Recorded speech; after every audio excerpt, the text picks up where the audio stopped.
Hello everyone, I'm Terry Duke, and welcome back to yet another special ranking of WARBAND mods. Previously, we did the best ranking for the best story-driven mods, then we had the best historical mods. So today, it's all about fantasy. It's about magic worlds, spells, and playing as or fighting anything that's not human.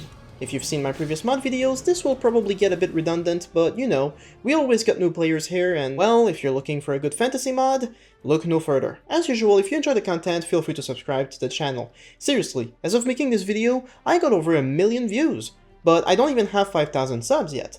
So please help me make sense of this, I appreciate it.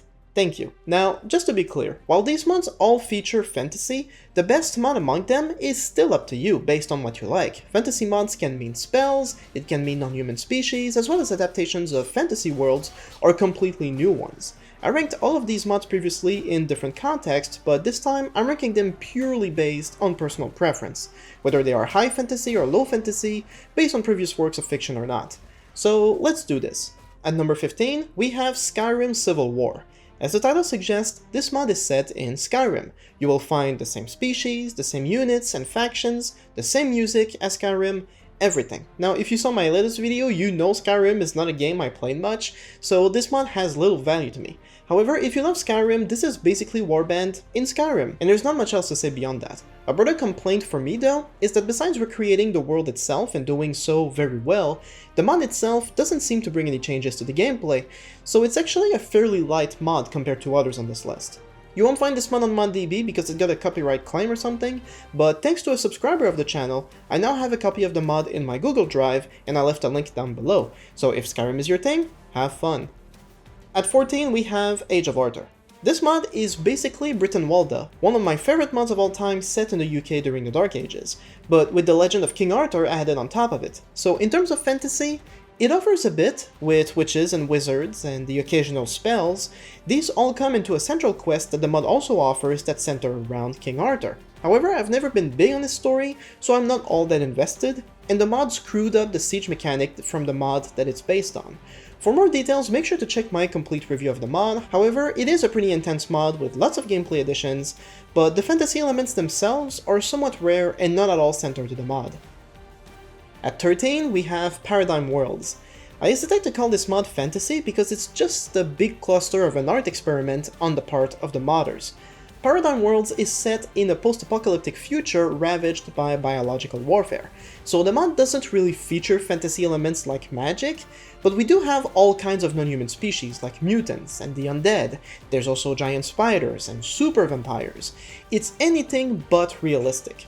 The mod had only one goal, and it was to cram as many wacky elements into it as possible, with no concern for consistency or balance. If I could sum up Paradigm Worlds in one word, it's chaos. It's a really funny mod, but it's also extremely bloated, and the more you try and make sense of it, the more illogical it gets. So if you're just looking for something ridiculous but fun, give Paradigm Worlds a shot.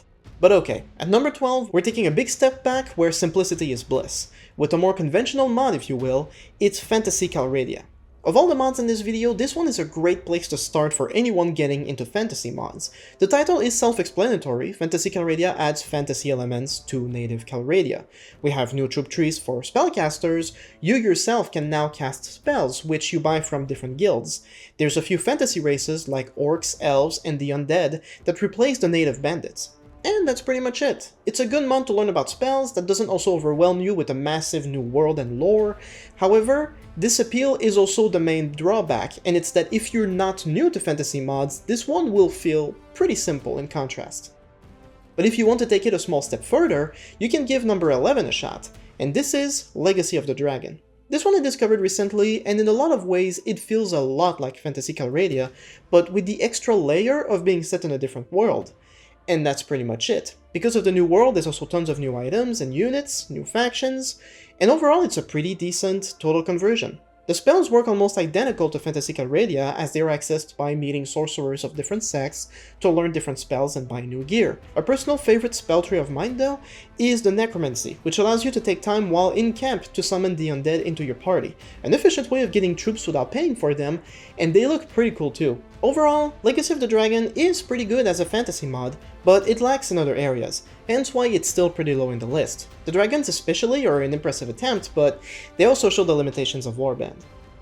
At number 10, Age of Sword and Sorcery. This mod takes us to a fictional world set in the Renaissance/late medieval period, with a strong emphasis on spellcasting. Overall, this mod is simply gorgeous with the items and units.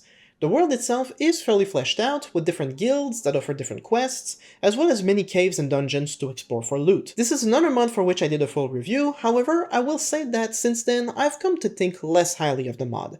Sure, there's lots of cool stuff, but the biggest problem with the mod is the late game. Sieges can be buggy as hell, and there's no improvements to kingdom management whatsoever. So it's a really fun mod as a solo adventurer, not so much as a lord or a king. But from Phantasy Calradia to Legacy of the Dragon, we now have another mod that takes it even further. At number 9, this is World of Vasnar. World of Vasnar is a fantasy mod with a much darker undertone that focuses more heavily on necromancy and black magic. In terms of quality, although the mod is not yet finished, it still feels very well polished. The world is a mix of late medieval and Renaissance period, so the items are simply gorgeous. Most spells are simplified as throwable items, but I especially love summoning skeletons in battle, as unlike Legacy of the Dragon, this is something that can be done in battle, and the skeletons never take place in your party limit. You can also play as a vampire, although it's meant to be challenging since in this world, nobody likes vampires. The mod was also built on top of Hispania 1200, and features much of its scenery, including the many layers of defenses for sieges. So overall, of the simpler, more straightforward fantasy mods we have, Vasnar is a top pick for me personally. At number 8, this is Prophecy of Pendor. Prophecy of Pendor is one of the best known mods on WARBAND. This is another huge total conversion with tons of new faction and items, tons of quests, and tons of massive bandit groups with unique loot. For many, this mod is the best WARBAND mod there is, and while I agree it is huge and ambitious, my criticisms have always been the same, which is that most of what Pendor offers is in the late game and takes a lot of time to reach. In terms of fantasy, it's a fairly light mod with magical stones and some elves, as well as a few magical items, but I don't recall seeing much fantasy to begin with. It's a good mod, but only if you're willing to put in the time, and fantasy-wise it's there, but it's fairly light. Speaking of light, number 7 is Light and Darkness, Heroes of Calradia. This mod takes us back to the original Calradia from the first Mountain Blade. The main changes to the mod is a big story campaign where you investigate some evil cult to stop them from taking over the world. In terms of fantasy, it's also fairly light, with a few magical items and the occasional fantasy creature, though the story is the main selling point. Overall, it's a really good mod for a one-time experience, but the quests can get very grindy, and you really have to play the story as the rest of the mod itself is still largely native, with very few changes. But another story-driven mod with a bit more fantasy elements comes at number 6, with Revenge of the Berserk. Much like Light and Darkness, the story in Revenge of the Berserk takes center stage, as the world itself isn't particularly impressive. The scenery and the items found in stores are still largely native. But the fantasy part comes with the story itself, which is based on the Berserk manga. So in the story you take control of Guts, a huge swordsman, and you go around first as a mercenary, then on a quest to fight some demons. The fantasy elements are present throughout, with fairies, zombies, and demons. Not really any spells, but the giant sword is just awesome, so it makes for an amazing one-time experience, so long as you stick to the story. At number 5, this is Bones of Ragnvald. Much like Revenge of the Berserk and Light and Darkness before that, Bones of Ragnvald is a very story-driven mod, but unlike the two, the world in Bones is a lot more fleshed out. So fantasy-wise, we have the undead to the north, and we have a forest full of demonic spider humanoids in the south. So the world is fairly rich in lore and with new factions and music, and overall just very immersive, a very solid total conversion. The fantasy elements aren't the main selling point, but they sure add a lot to it. Bones of Ragnvald has been one of my favorite mods since I've discovered it, although the darker, creepier atmosphere isn't for everyone. But if you really want to go hardcore on fantasy, then you gotta try number 4, which is Warsword Conquest. This mod is based on the Warhammer universe, which, to put it simply, puts all the fantasy cliches into the same world and then blows the scope up to 15. So in terms of fantasy, it doesn't get more intense than Warhammer, and the mod, Warsword Conquest, surprisingly, is more than up to the challenge. It doesn't matter where you go in this mod, everything is lore accurate, from the orcs to the vampires to the lizards and the demons. The mod has every fantasy element you could think of, as well as some spellcasting, and it is as gorgeous as it is awesome. The main problem, though, is that choosing any other race than human quickly limits you to faction-based equipment and makes most loot you find worthless. And the races aren't exactly balanced either, like Chaos, the Orcs, the Demons, they just kick ass. So think of Warsword Conquest as Paradigm Worlds, but a little more structured and definitely more fantasy oriented. And that's pretty much it. Great mod all around, one of the best you can find on Warband, but it really is for hardcore fantasy lovers, as everyone else will just get overwhelmed with the sheer size of it all.